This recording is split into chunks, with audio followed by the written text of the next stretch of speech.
som. Agora abriu. Bom dia a todos, graça e paz, amém? Privilégio a gente estar celebrando aqui mais uma ceia, mais um culto de ceia, onde nós podemos compartilhar da palavra, onde nós podemos expressar aquilo que de verdade tem que nortear os nossos pensamentos, as nossas atitudes, a nossa maneira de viver. E hoje é um dia bem propício para isso, né? O dia que a igreja resolve celebrar a ceia, trazer à memória aquilo que de verdade é o Evangelho, trazer à memória aquilo que transforma a nossa natureza, da nossa natureza caída, para um caminho de restauração, para um caminho aonde nós trilhamos na trilha do Mestre, naquilo que Jesus foi, naquilo que Jesus representa e em tudo aquilo que nós devemos ser como cristãos. Que em nome de Jesus, que Deus possa abençoar essa manhã, trazendo clareza a nós, trazendo discernimento, trazendo direção. Eu creio que esses dias agora a igreja precisa mais do que nunca de direção. Então que Deus possa iluminar, trazer iluminação para os próximos passos, para os próximos dias, os próximos meses e anos dessa nação, das nações da terra. Nós cremos que Deus mexeu, abalou as estruturas para que aquilo que fosse abalado viesse abaixo, como ele relatou nos seus evangelhos, quando Jesus disse para os discípulos olhando para o templo e se encantando com aquilo que era aparente, Jesus foi categórico. Jesus disse, não ficará pedra sobre pedra. E eu creio que é isso que Deus está fazendo nesses dias agora. Deus realmente está trazendo abaixo toda aquela construção religiosa, toda aquela construção que partiu de desejos humanos, que não tem a ver com a natureza de Deus.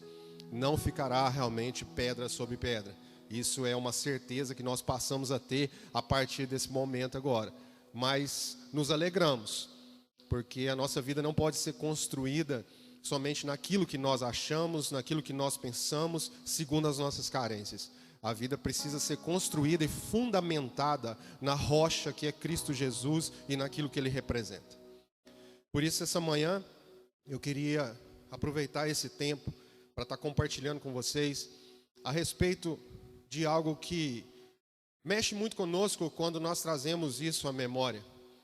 Quando olhamos para as nossas quedas como humanos, como pessoas, quando somos acometidos por uma perca de emprego, por um casamento que não deu certo, por um filho que se desviou, por um tropeço que seja na nossa vida, algo que fez com que na nossa trajetória humana nós sofrêssemos uma queda, muitas vezes relacionada até a nossa própria expectativa como cristãos, como igreja. Essas quedas humanas, elas causam em nós traumas, ao ponto de que não esquecemos uma quebra financeira, não esquecemos uma humilhação, não esquecemos uma decepção, não esquecemos um problema vivido dentro do casamento, não esquecemos a frustração com amigos, não esquecemos frustrações e decepções com os nossos filhos, tudo aquilo que nós criamos somente na nossa mente, tudo aquilo que criamos no nosso coração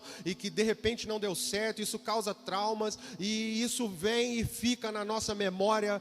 Mas eu queria dizer para você que tudo isso não importa se você realmente prestasse atenção em qual queda você deveria estar atento. Vivemos uma queda espiritual vertiginosa. Estamos vivendo uma queda espiritual ladeira abaixo. Quando nós achamos que a nossa expressão de espiritualidade são as nossas conquistas humanas, terrenas e carnais. Quando achamos que a nossa vitória espiritual são as bênçãos que vêm de fora para dentro.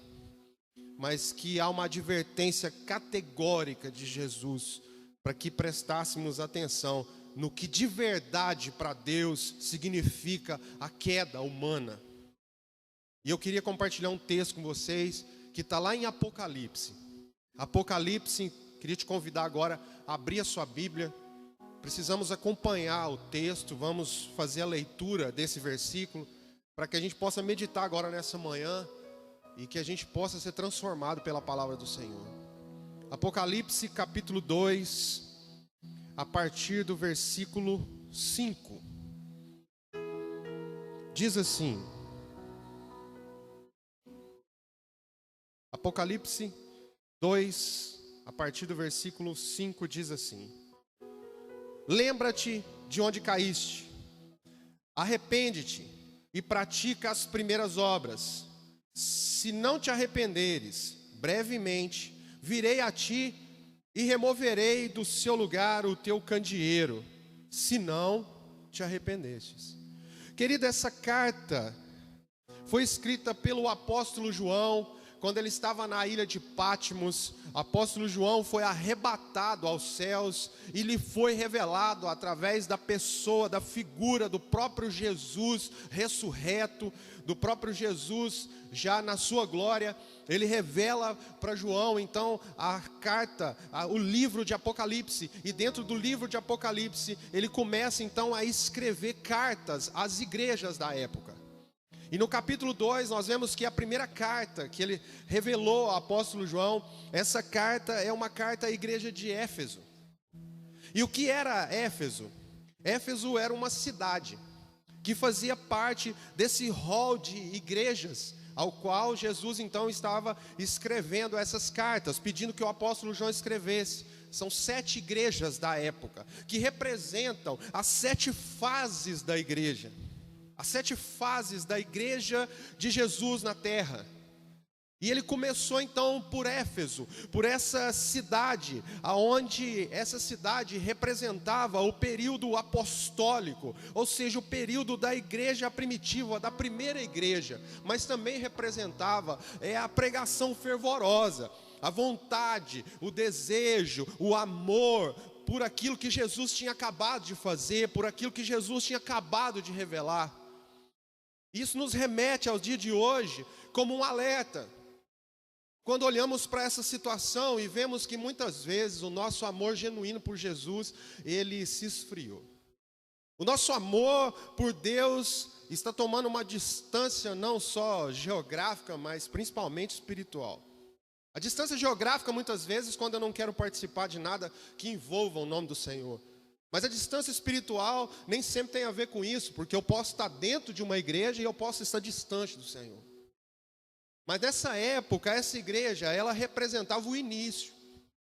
Ela representava a paixão. Ela representava a convicção de propósito. Porque os apóstolos sabiam o que eles tinham que fazer. Porque eles sabiam o que eles tinham que dizer. Porque eles sabiam como eles tinham que agir. Hoje, sabemos muito o que temos que fazer também. Sabemos muito o que temos que dizer, mas não estamos sabendo como agir. Porque quando esses discípulos, esses apóstolos que fundaram a primeira igreja, eram perseguidos, eram açoitados, eram afrontados, viviam em condições de miséria, não perdiam o amor ao Senhor, não perdiam o propósito de ser igreja. E eu vejo que Deus nesses dias está trazendo isso de volta. Aos poucos, esse cenário que parece tão terrível, esse cenário que parece tão nebuloso, essas trevas que se instalaram, todo esse ambiente que nós temos vivido agora, tem trazido também sobre nós essa pressão, essa opressão, para que de verdade não te cause mal, mas revele para você aonde está o teu amor pelo Senhor. Quando podemos fazer reuniões públicas, quando podemos nos reunir em conferências, é tudo muito bom, sabemos direitinho o que temos que pregar, sabemos o que temos que cantar, qual a música certa, qual o acorde certo, qual o chavão, qual a entonação de voz, sabemos tudo isso. Mas agora esse cenário nebuloso que aconteceu, esse cenário escuro, essas dúvidas na nossa cabeça, esse ambiente aterrorizante que nós estamos vivendo, tem que revelar para nós como que um cristão age. Como que ele age. Porque um cristão de verdade não foge da cruz. Um cristão de verdade, ele não foge da tribulação. O cristão de verdade não fica lamentando a situação, mas o cristão de verdade assume a responsabilidade e se coloca à disposição do Senhor. E era isso que esses discípulos faziam nessa época. Quando olhamos para a cidade de Éfeso, ao qual essa primeira carta foi direcionada a essa igreja instalada em Éfeso, nós vemos que Éfeso era uma cidade idólatra. Era uma cidade que tinha uma adoração a uma deusa chamada Diana, que era a Diana dos Efésios. Era uma deusa que era adorada nessa cidade. Era uma cidade repleta de idolatria.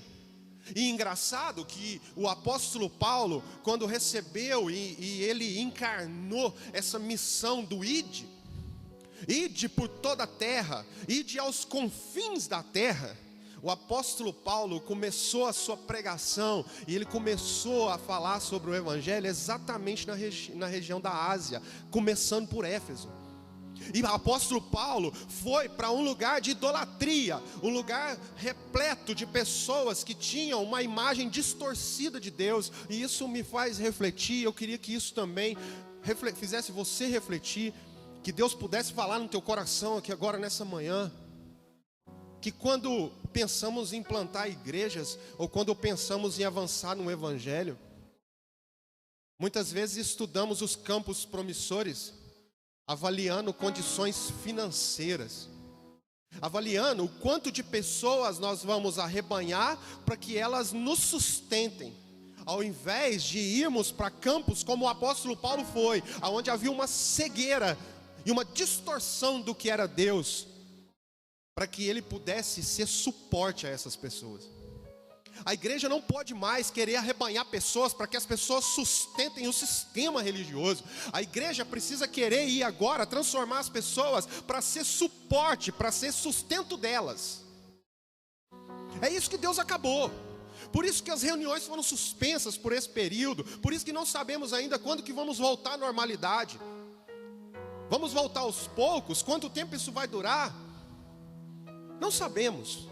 Não sabemos o próximo passo, não sabemos a próxima notícia, porque Deus está deixando claro para nós que o nosso modelo de evangelismo, o nosso modelo de igreja estava totalmente equivocado àquilo que Deus propôs. Porque o evangelismo, o ID, não pode ser para que tragamos as pessoas para a nossa igreja, para a minha denominação, para fazer dele uma cópia, uma réplica daquilo que eu acho que é o padrão, e que eu tiro ele da escravidão do sistema e trago ele para a escravidão religiosa. A igreja precisa ser libertação. O apóstolo Paulo foi para Éfeso para levar libertação para aquele povo. E como era uma cidade idólatra, uma cidade que adorava uma deusa, e aqui eu quero entrar num parêntese aqui, ela era uma representação feminina de uma mulher. E quando nós olhamos para as representações femininas que envolvem a Bíblia, a representação da igreja, mas também a representação da dependência. Eles adoravam uma deusa mulher que de certa forma remetia para eles uma proteção materna, uma proteção de cuidado de filhos, de criança. E talvez a igreja precisa começar a entender isso, porque a igreja, como essa figura dessa mulher, ela está se colocando muitas vezes nesse lugar. Ela está se colocando num lugar onde as pessoas, ao invés de crescerem, de terem maturidade para poder avançar, para poder serem bênção na cidade, estão cada vez mais se tornando dependentes dessa mãe. Mas Deus veio na figura de Jesus e revelou um pai. Porque o papel da mãe é gerar, o papel da mãe é dar os primeiros cuidados, mas você precisa crescer, você precisa amadurecer. Você não pode ficar dependente de uma figura materna para sempre. Porque quem fica dependente de uma figura materna para sempre é menino, que depende do leite, que depende do sustento, como um sustento vital, de alguém que não cresceu, de alguém que não aprendeu. O apóstolo Paulo então entra nessa cidade prega o evangelho, quebra essa idolatria, e por isso foi expulso da cidade, porque é isso que acontece. Quando pessoas estão dispostas a falar a verdade do evangelho, quando pessoas estão dispostas a mostrar uma outra realidade, que quebra o nosso ciclo de carência, que quebra em nós uma dependência já fundamentada e confortável, a tendência é que a nossa humanidade queira expulsar isso da vida. Por isso que Jesus foi expulso da sinagoga. Porque quando ele veio e ele leu, e ele disse, essa palavra hoje se cumpre em mim, ele estava dizendo, eu fui ungido para isso. Eu fui ungido para apregoar os pobres. Eu fui ungido para libertar o cativo. Aquilo doeu na cabeça dos fariseus religiosos, porque quebra o sistema, porque quebra o domínio. Então expulsaram Jesus da sinagoga, assim como expulsaram Paulo da igreja de Éfeso. Mas deixa eu dizer uma coisa para você: o evangelho e a igreja do Senhor nunca vão morrer. O evangelho e a igreja do Senhor nunca vão desaparecer. Para cada cristão que era morto na época da perseguição, nasciam mais de 100 cristãos, porque eles viam a fé daqueles homens que eram capazes de perder a vida, mas não negavam o Senhor que eles conheciam. E Deus está trazendo de volta esse sentimento para a igreja, de gente que não valoriza mais a vida humana, ao ponto de entregar essa vida em favor do evangelho, e isso vai promover uma conversão em massa no mundo, mas não uma conversão de um sistema atrativo religioso, mas vai promover uma conversão por testemunho vivo de pessoas que foram transformadas. E não é a reunião pública mais que vai fazer isso, é o testemunho comportamental daqueles que resolveram mudar de vida. Não vai ficar pedra sobre pedra, irmão. E quando nós entramos para dentro desse texto que eu li, do versículo 5, que nós prestamos atenção naquilo que Deus chama atenção, que Jesus disse: olha onde você caiu, lembra-te, pois, de onde você caiu. E quando nós falamos em queda, quando nós falamos em tropeço, nós falamos em reconhecer falhas. Reconhecer falhas que muitas vezes estamos ignorando na nossa vida. Falhas gritantes daqueles que se dizem seguidores de Jesus. São falhas pertinentes no nosso dia a dia. Falhas de caráter, falhas de atenção, falhas de prioridade. São tropeços, porque achamos que quando lemos um texto desse e vemos Jesus falando e João escrevendo, lembra-te de onde caíste, a nossa humanidade que quer continuar confortável no nosso cristianismo raso, quer remeter essa mensagem para aquele que não está junto, quer remeter essa mensagem para aquele que não frequenta a minha igreja, para aquele que é de outra religião. Achamos que essa mensagem não é para nós. Não, essa mensagem não é para mim. Essa mensagem não é para mim, eu sou crente. Essa mensagem não é para mim, a minha roupa é engomadinha, meu cabelo é todo certinho. Não, eu frequento todas as reuniões. Não, eu participo da escola bíblica. Não, eu faço oração e ponho a mão na cabeça das pessoas. Não, essa repreensão não é para mim, eu faço um jejum. Não, essa oração não é para mim. Eu tenho a minha vida no monte. Deixa eu te dar uma notícia. A carta foi para a igreja de Éfeso. Não foi para os pagãos de Éfeso. A carta foi para a igreja. Uma igreja caída. Lembra-te de onde caíste.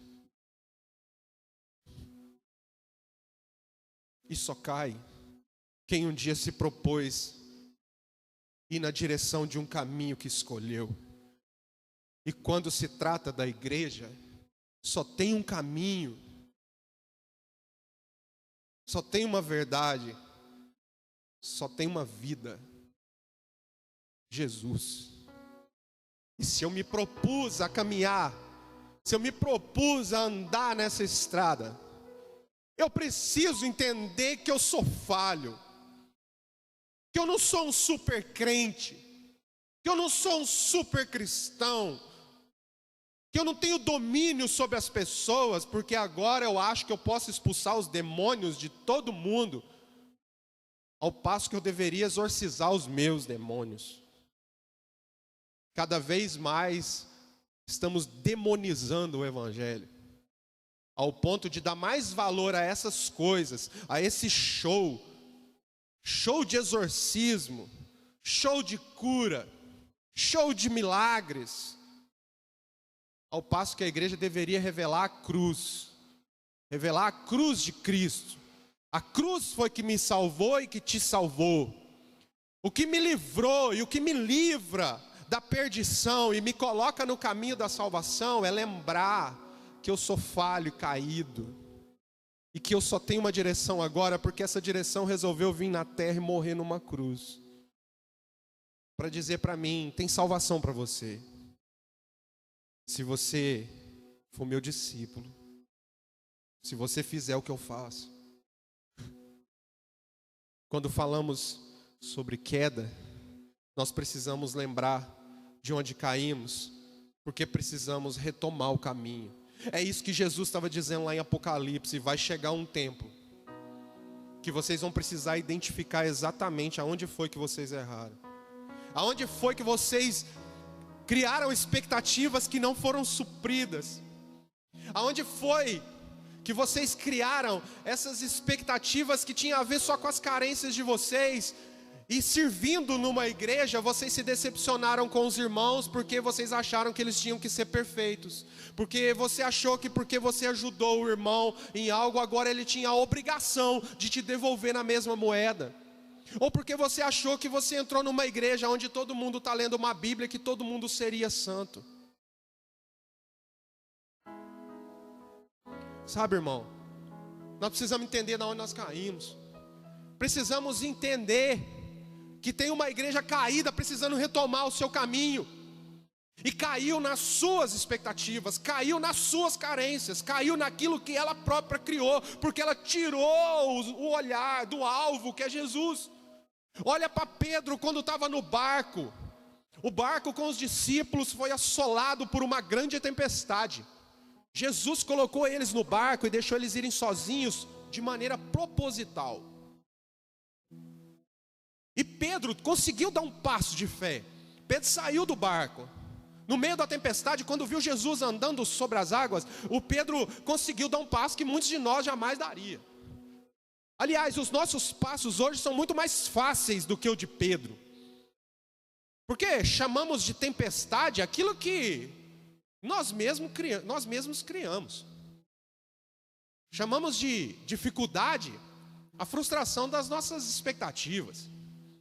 O Pedro saiu do barco no meio da tempestade para caminhar sobre as águas. E ele conseguiu fazer isso. Por quê? Porque enquanto ele estava olhando para Cristo, ele se movimentou como Cristo estava se movimentando.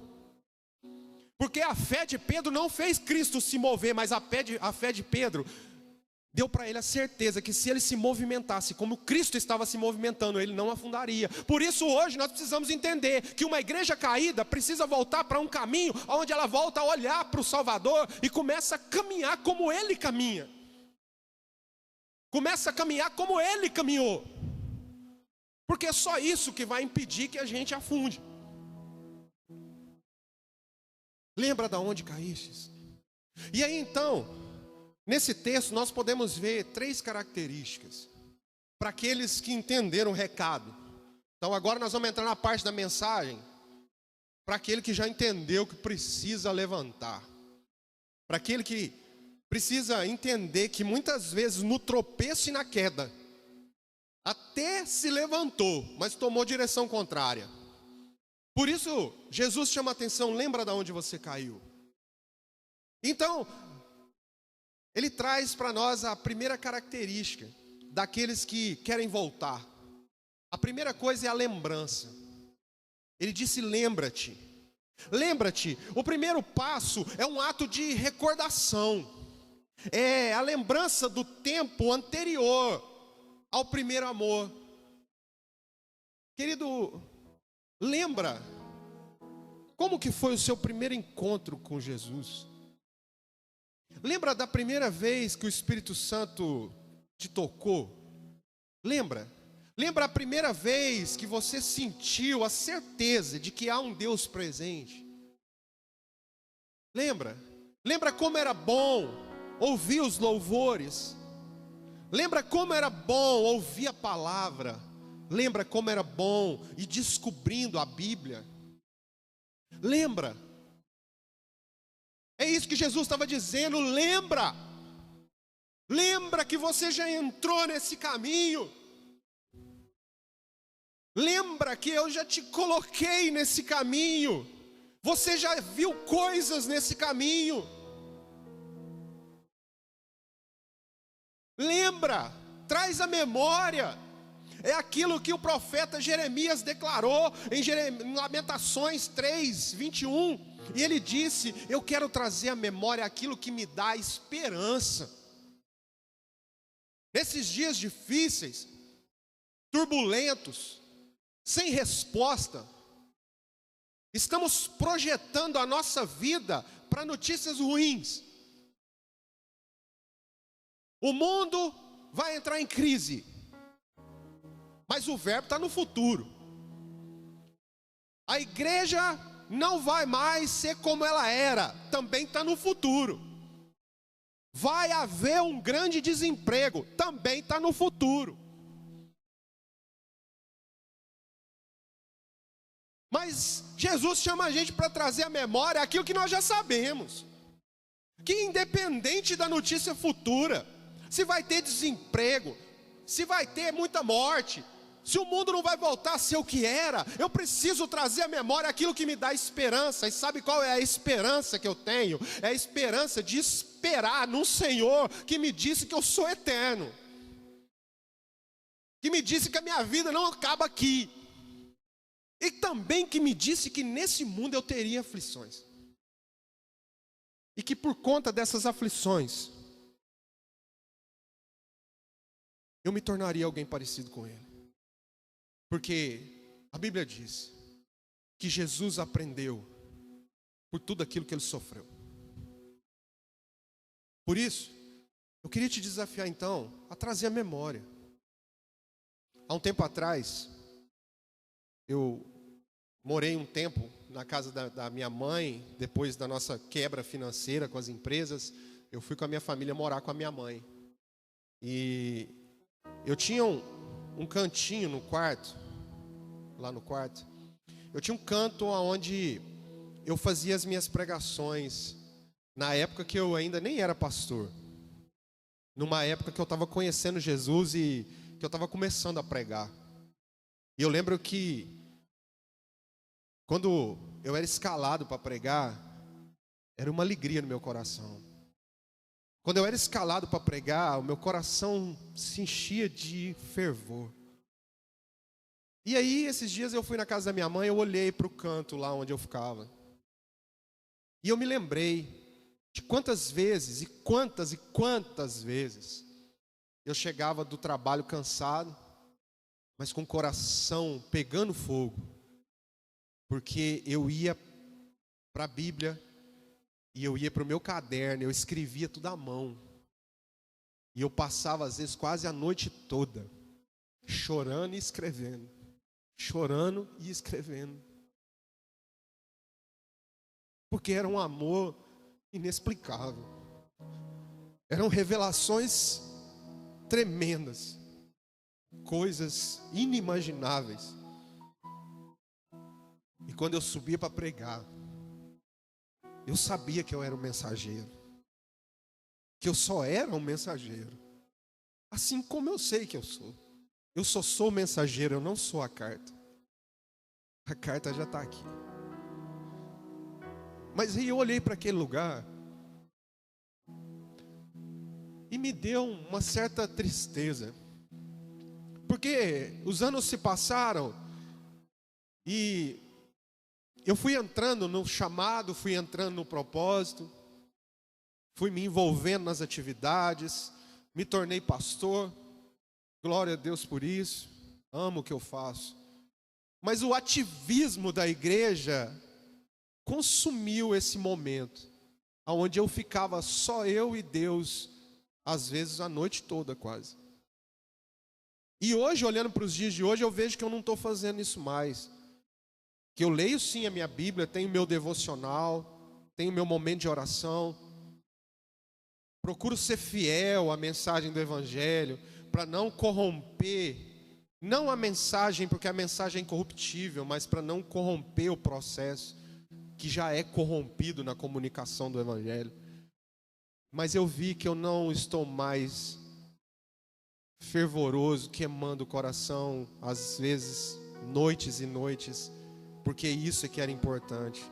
O que tomou conta agora, parece que são os eventos, preparar culto bom para crente, preparar live boa para ficar implorando para os irmãos assistir, preparar câmera, som, iluminação, arrumar cadeira quando tinha culto, vender, a próxima conferência, divulgar a igreja, a denominação, um sistema ativista. E Jesus veio essa semana e falou para mim: lembra, traz à memória o quanto que era mais importante, mais produtivo quando você ficava comigo. As palavras tinham tanto poder, que essa igrejinha no bairro, sem perspectiva nenhuma, na contramão de tudo, descrente na boca de todos que conheciam, porque diziam que isso aqui jamais iria virar, porque eram meninos que não sabiam nada, no lugar onde a população é carente. Em 6 anos se tornou uma igreja referência na cidade, e nós achando que é pelo nosso ativismo, pela nossa comunicação eloquente, ou pelo nosso show de iluminação e câmeras e tudo. E Jesus essa semana veio e falou para mim: lembra aonde foi que caiu, porque foi por conta daquilo que vocês estão aonde vocês estão, e não por conta de vocês mesmos. Volta, lembra. E quando Jesus diz para João: se recorde, lembra, nós também sabemos que só lembrar também não vai produzir mudança alguma. O fato de eu ter ido lá e ter visto o canto aonde eu escrevia minhas pregações, onde eu tinha meu tempo fervoroso com Deus, só ver isso e sentir essa dor não produz mudança nenhuma. Precisa ter algo mais profundo, precisa ter algo mais relevante, precisa ter algo mais intrínseco. E Jesus continua dizendo: então agora que você lembrou, então faz mais uma coisa. Não fica só no saudosismo, não. Se arrepende. Porque arrependimento é muito mais do que sentir uma dorzinha. É muito mais do que ficar triste porque não faz mais. Eu estou triste porque eu não vou mais à reunião dos irmãos como eu ia. Eu estou triste porque agora que acabou os cultos presenciais, eu não consigo mais. Não, eu tô triste. Você está triste por quê? Você está triste por causa da movimentação? Você está lembrando do quanto era bom uma satisfação de um êxtase na sua carne? Não, Deus está dizendo para você: quando você se lembrar do que realmente importa, que sou eu, arrepende-te. Porque essa dor, ela tem que ser mais profunda. Tem que ser algo que te corta por dentro, que te entristece na sua alma. Como o apóstolo Tiago, como Tiago escreveu. Como Tiago escreveu, e ele definiu bem isso em Tiago, capítulo 4, no verso 8, a partir do verso 8, eu vou ler para você, se você quiser abrir sua Bíblia aí, agora abra. Nós já estamos quase encerrando, tá, irmãos? Você está agoniado aí? Mas nós estamos quase encerrando. Tiago, capítulo 4, a partir do verso 8. Quando eu disse que você está agoniado para acabar, é para te fazer pensar mais um pouco aonde você caiu.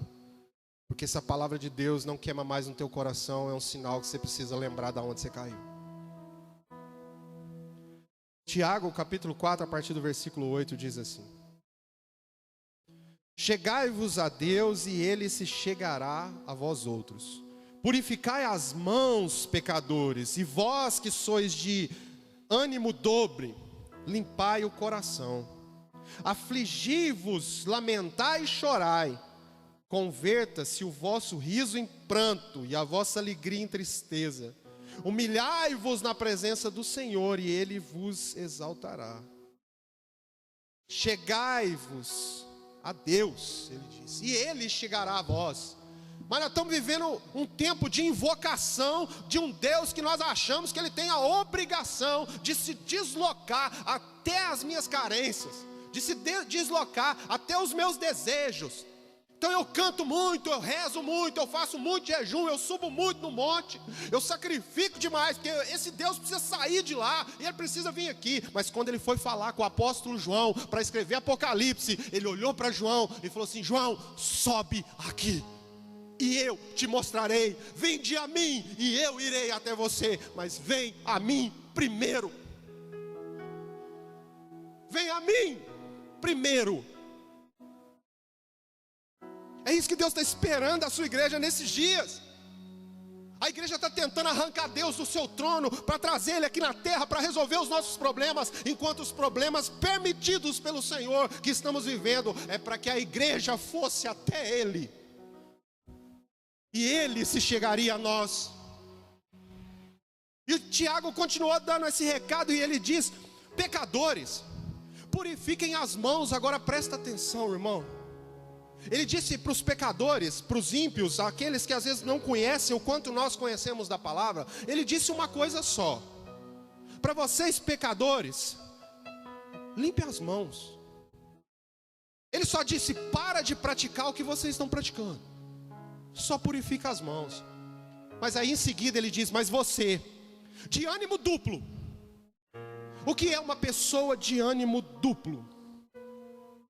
Uma pessoa de ânimo duplo é uma pessoa que tem um pé no cristianismo e um pé lá fora. Tem um pé naquilo que ele diz que é a igreja e um pé lá fora. Só fica firme se estiver sendo servido. Só fica firme se estiver sendo contemplado, abençoado. Ou por um desespero que quer que Deus resolva. Ele tem um ânimo em Deus, mas ele tem um ânimo no mundo. E ele está dizendo para esses, vocês que têm um ânimo duplo. Aí o recado é mais forte. Ele disse: limpa o coração. Por que limpa o coração, irmão?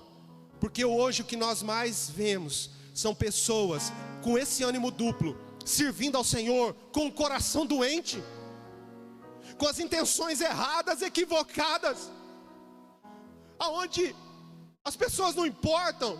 O que importa é o meu eu, o que importa é o meu lugar. E eu até disfarço e faço de conta que eu estou querendo ajudar as pessoas, mas na verdade eu estou querendo me promover. O meu ânimo é duplo.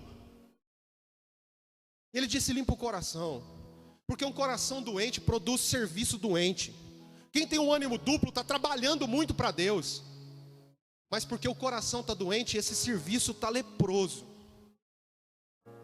Quando Deus disse para Moisés, Moisés estava duvidando que Deus queria que ele fosse libertar o povo para falar com o faraó. Uma das coisas que Deus falou com Moisés, para provar para Moisés o que ele seria capaz de fazer, Ele disse para Moisés: coloca a sua mão no coração. Moisés colocou a mão no peito. Ele falou: agora tira a sua mão. Quando Moisés tirou, a palavra de Deus diz que a mão dele estava leprosa. Ele se assustou. E aí ele colocou a mão de novo no coração, no peito. E quando ele voltou, a mão dele estava limpa. O que isso significa? Significa que o que Moisés tinha para fazer, ele não podia fazer com um coração de dúvida, com ânimo duplo, achando que pode ser que ia dar certo, pode ser que não. O serviço de Moisés ia ser leproso, porque Deus revelou para ele como estava o coração. A mão revelou o coração. E Deus falou para ele, agora coloca de novo. Quando ele colocou e a mão estava limpa, Deus está dizendo, então agora eu limpei teu coração. Agora o teu serviço vai ser puro. Por isso aqui, querido, nós precisamos voltar sim. Nós vamos voltar às reuniões em nome de Jesus, dia 31 de maio agora. Mas precisamos voltar com o coração limpo. Precisamos voltar arrependidos. Voltar com o coração puro. Porque o nosso serviço em favor dos nossos irmãos precisa ser limpo. Precisa ser honesto, sincero, sem pretensões, despretensioso. Para que Deus seja conhecido na nossa vida. E para a gente encerrar, queria convidar o louvor já para subir. Para a gente encerrar e passar para a ceia. Jesus disse, depois que você lembrar, e depois que você se arrepender, recomeça. Ele disse, volte a praticar as primeiras obras. E as primeiras obras não é necessariamente retornar a fazer as mesmas coisas, mas a retornar a quem nós éramos. Porque a obra maior de Deus em nossa vida é a transformação do nosso caráter e do nosso entendimento. Quando conhecemos a Deus e estamos naquele primeiro amor, somos transformados, queremos abraçar todo mundo, quero beijar todo mundo, é despretensioso, eu quero ajudar todo mundo, eu quero ler a palavra, eu quero cantar. Mas à medida que nós vamos caminhando, vamos nos tornando soberbos, porque percebemos que nessa mensagem há um poder. E começamos a usar esse poder em favor de nós mesmos. E nos tornamos obra do diabo. E Jesus então está dizendo, voltem às primeiras obras, aquilo que vocês eram quando vocês começaram. Aquele primeiro amor, um amor que ama como anteriormente. Observe que nessa carta que ele escreveu, à igreja de Éfeso, ele não reclamou que a igreja de Éfeso não o amava mais, mas a reclamação foi que eles não o amavam como anteriormente. Eu não estou aqui dizendo para você que você não ama mais a Deus. Aliás, eu estou pregando para mim. Amamos o Senhor, porque há um Espírito em nós que clama por Ele, Abba Pai. Mas precisamos voltar a amá-lo como amávamos no início.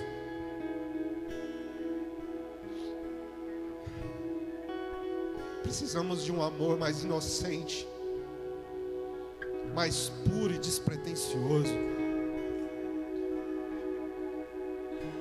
Como o amor de alguém que conhece a sua noiva, que começa a namorar, encantado, cheio de sonhos, cheio de projetos.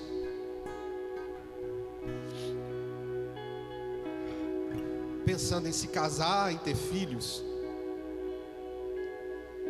A última coisa que se pensa é como que vai ter o dinheiro, como que vai ter a casa, o carro, porque quando o amor é puro e verdadeiro, isso pouco importa.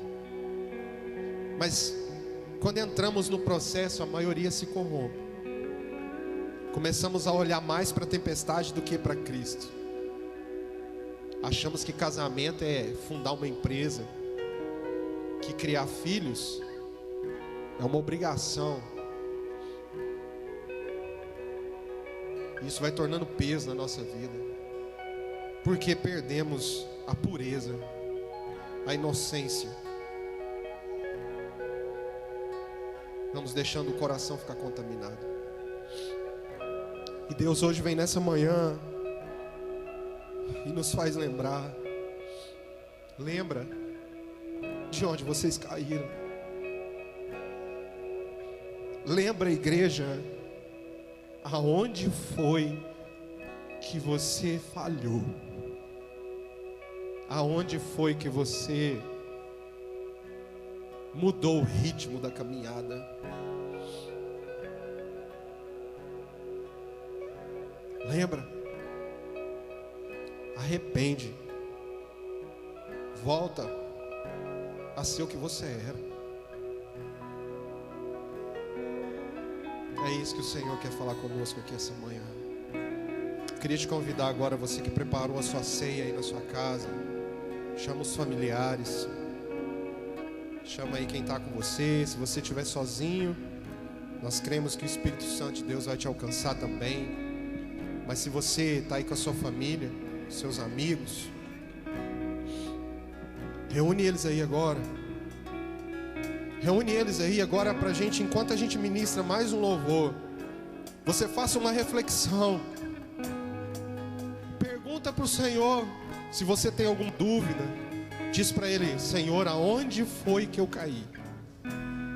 Sabe por quê, Senhor? Porque eu quero voltar, porque eu quero me arrepender, porque eu quero voltar a ser a obra pura do início, a obra pura que começou tudo.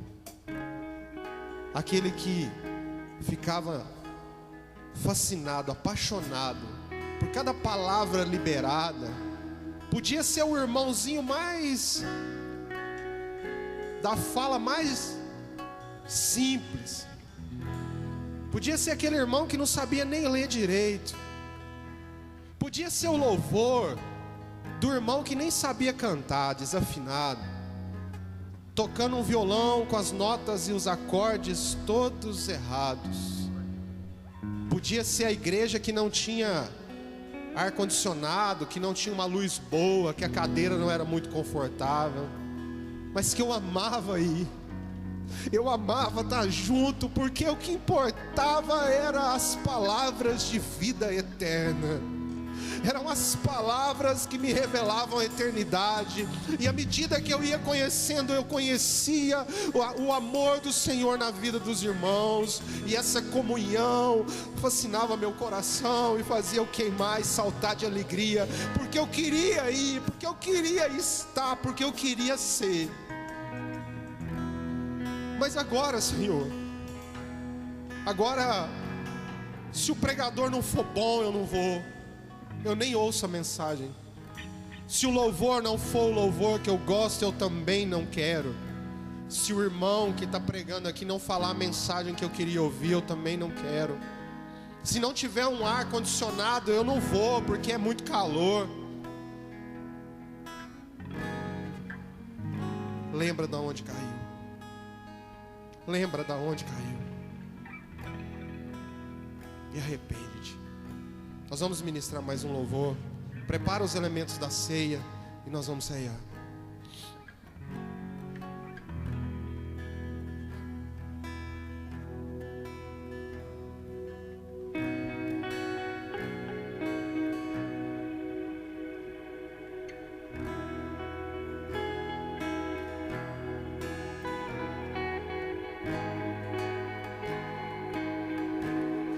Lindo Jesus, Rei do meu coração, como eu amo os teus caminhos.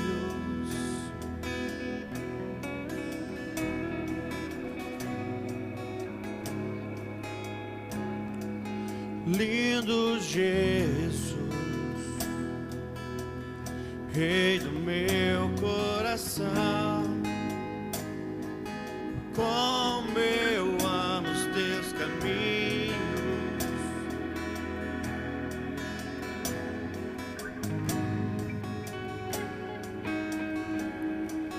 Lindo Jesus, estrela da manhã, eu cantarei a ti. O que posso te dar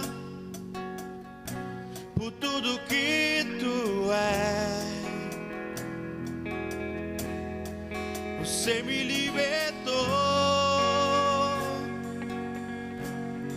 e me curou. O que posso te dar por tudo que tu és? Você me libertou e me curou.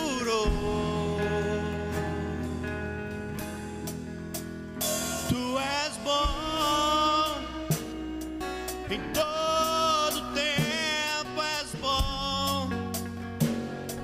Justiça está em ti. Teu amor é para sempre.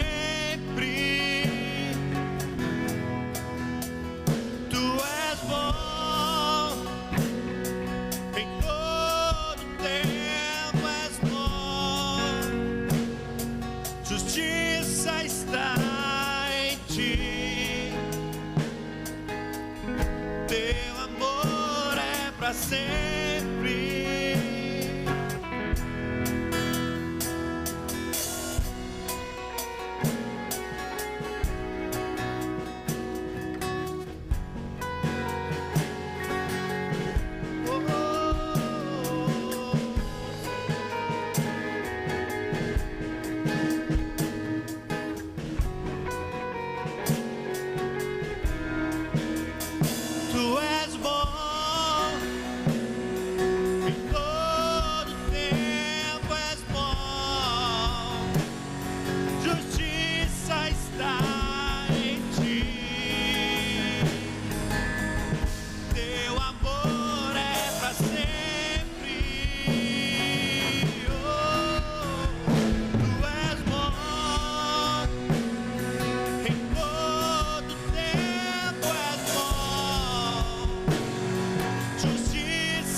Louvado seja o teu nome, Senhor. Que nós possamos agora entender o propósito dessa mesa, da mesa da ceia, a mesa do repartir, para que nós não vivamos uma vida como se não tivéssemos ouvido a tua mensagem, como se o versículo que nós lemos de Apocalipse 2, no capítulo 5, também não terminasse dizendo que se caso nós não nos arrependêssemos, que em breve o Senhor viria e tiraria do nosso meio o castiçal. O castiçal representa a presença, o Espírito de Deus. Se a igreja não se arrepender da onde ela caiu e não retomar o seu caminho em direção ao Senhor, em direção à transformação, daqui um tempo, o que vai nos sobrar é só a denominação. Igrejas com um nome escrito, com um rito cultico, mas sem o castiçal, sem a presença dele, porque as pessoas estarão vazias, porque não deram atenção à mensagem. Aqueles que têm ouvido, ouçam hoje, nessa manhã, ouçam o Espírito dizer: de onde você caiu, lembra-te de onde você caiu, arrepende-te e volta à prática das primeiras obras, para que o Espírito de Deus não tenha que sair do nosso meio, para que Ele não nos deixe, não nos abandone no nosso próprio egocentrismo. Quem tem ouvidos ouça.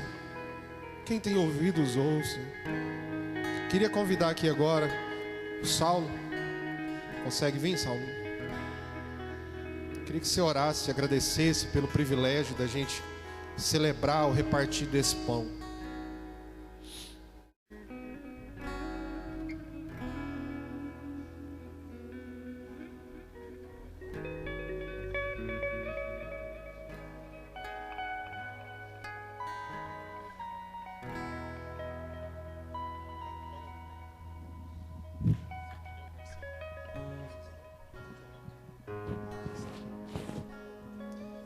Amém.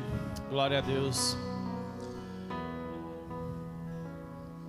Vamos orar pelo corpo de Cristo, né?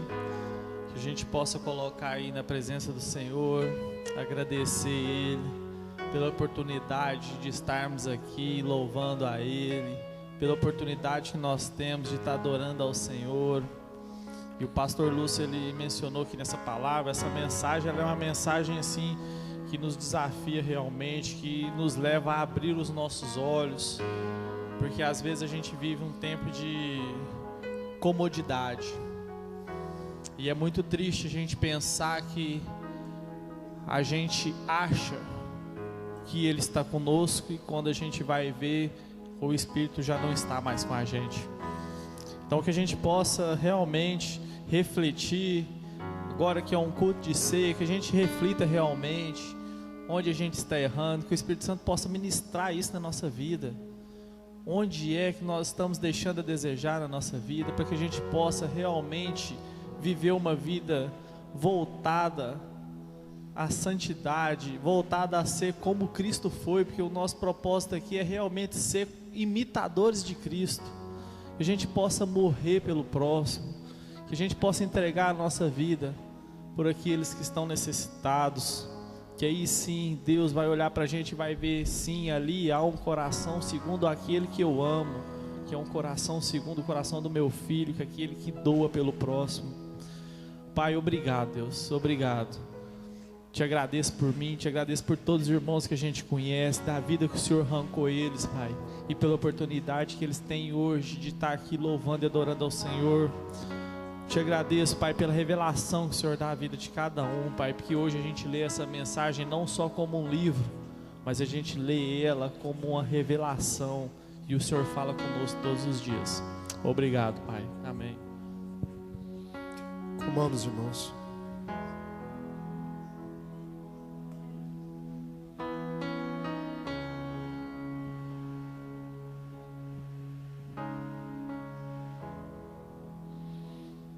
A Bíblia também nos diz que do mesmo modo Ele também tomou o cálice e disse: esse é o cálice da nova e eterna aliança, uma aliança no sangue, que significa sacrifício. A nossa aliança com Deus não está no benefício, nossa aliança com Deus está no sacrifício em favor. Que hoje a gente possa tomar esse cálice sabendo disso, que também já foi dito, para aqueles que têm ouvido, ouvirem. Queria convidar aqui o diácono Ricardo para estar fazendo uma oração, agradecendo pelo cálice.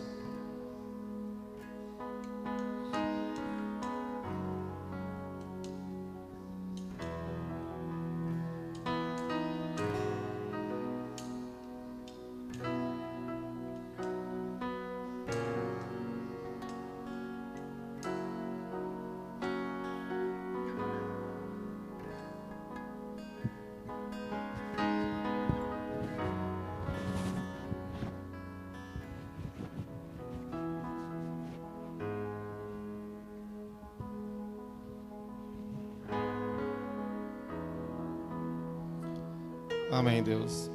Assim como foi dito aqui hoje, Pai, que possamos voltar ao primeiro amor, Pai. Lembrar aquele momento que o Senhor nos resgatou, Pai, que foi o Senhor que nos achou, Pai, não foi nós que buscamos o Senhor.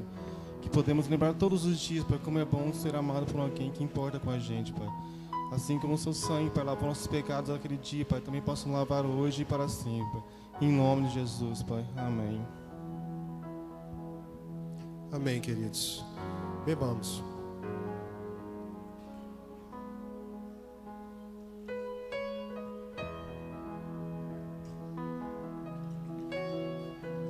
Amém. Eu queria encerrar com a palavra de oração.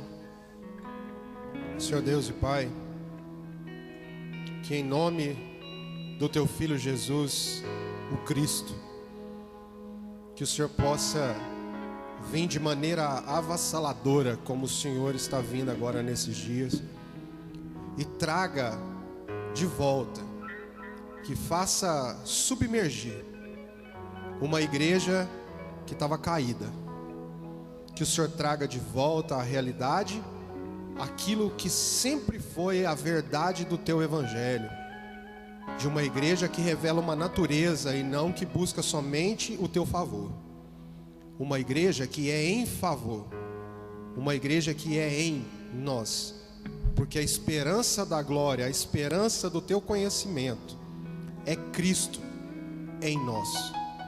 E que assim seja, que você tenha um domingo abençoado, você almoce com a sua família, aproveite esse tempo e reflita em tudo aquilo que Deus está fazendo. Às 17 horas estaremos novamente aqui em mais uma transmissão e também às 19h30. Que Deus te abençoe, que o amor de Deus Pai, que se revelou na graça do Filho, para que hoje houvesse comunhão e consolo do Espírito Santo, esteja sobre todos nós, em nome de Jesus. Estamos encerrados.